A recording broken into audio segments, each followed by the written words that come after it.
Ako dahil si Renato Padapat Jr., saka presidente sa Solomon Fishermen Association. At ako may pasalamat nga usami natagaan sa saad o programa sa BIPAR. At ako yung tabang namo kaning usa ka projeka ay dugang income ba mga member po. Ako po katabang nila ay usay mulaud sila o may kuan may ko usahay ya kaning project nga gihatag sa mua amo pag yun yung palambon ya, dili lang duha among pangandoy ani amo saka pa siya.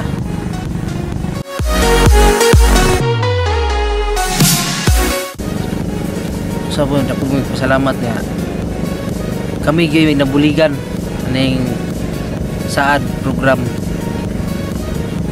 muna yung sapod sa mga nagdumala ni ako may pasalamat uban sa ako ang mga member.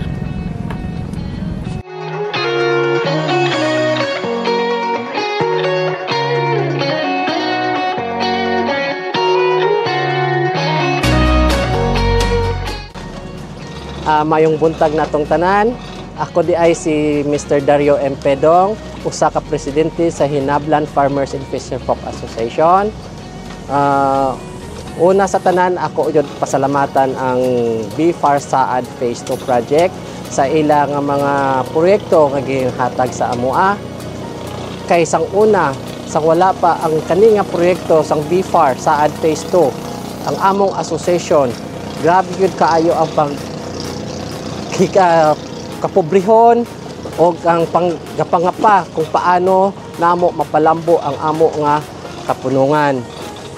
Pag-abot sang Saad Phase 2 project sang BIFAR, makanunayon nga kami amat-amat na karon nga maggabarog sa amo nga mga miyembro, labi na sa amo nga mga opisyalis kag mga miyembro nga makani nakabarog na jud. So kay sang first nga paghatag sang BIFAR sa amo sang kaninga proyekto, kami jud wala gid magdahom nga mana lugi or na downfall ang first project kay na failure man ang kaninga proyekto.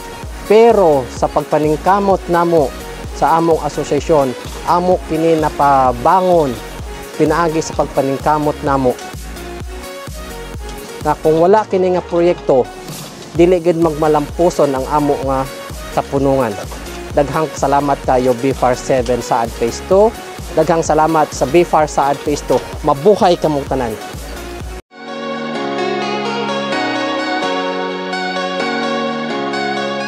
Ako dahil si Rinaldo Chavez, usa ka presidente sa among Tilapia Association diri sa Baras, Mabinay, Negros Oriental.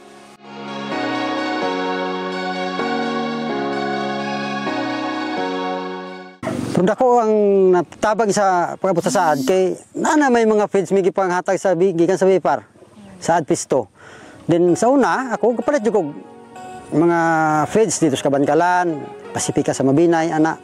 Then ang 100% yun ang dako ng tabang ang sa BIFAR Phase 2 project.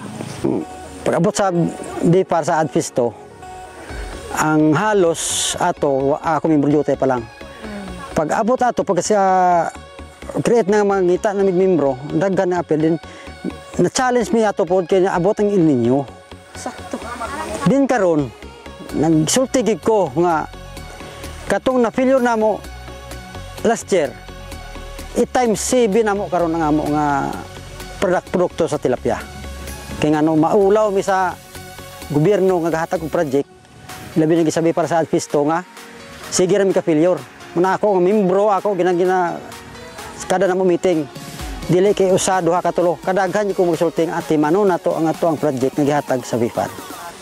Og labaw sa tanan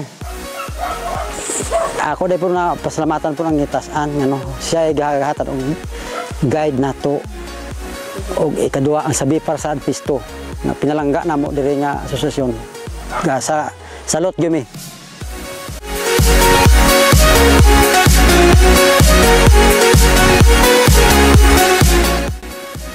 Ako si Anselmo Dahili, lumad taga Lumangkapan, usa ka presidente sa lupa sa Lumangkapan United Farmers and Fisher Folk Association. Ang amuang project ang Bangos Culture Fish Pen. Daghang mga pagsulay. Namatyan may isda, nakabuhian. Then atong aging semana aga bagyo, apit ni madisgrasya nga tumba. Pero kaluoy sa Dios, alerto man ang mga membro, listo kay mga gataod pagbalik sa amo ang Fispin. Ang plano na mo sunod, karon mga December daw tingali anang usa ka luna, maga post harvest na pagyapon mi. Dayon magakuan mig processing, panguana mo sa mga area lungsod. Ako gapasalamat gid ko sa gahatag na mo project sa BIFAR. Pasalamat po ko sa labaw nga makagagahom nga giyahan gyapon mi sa among panarbaho aning baybay.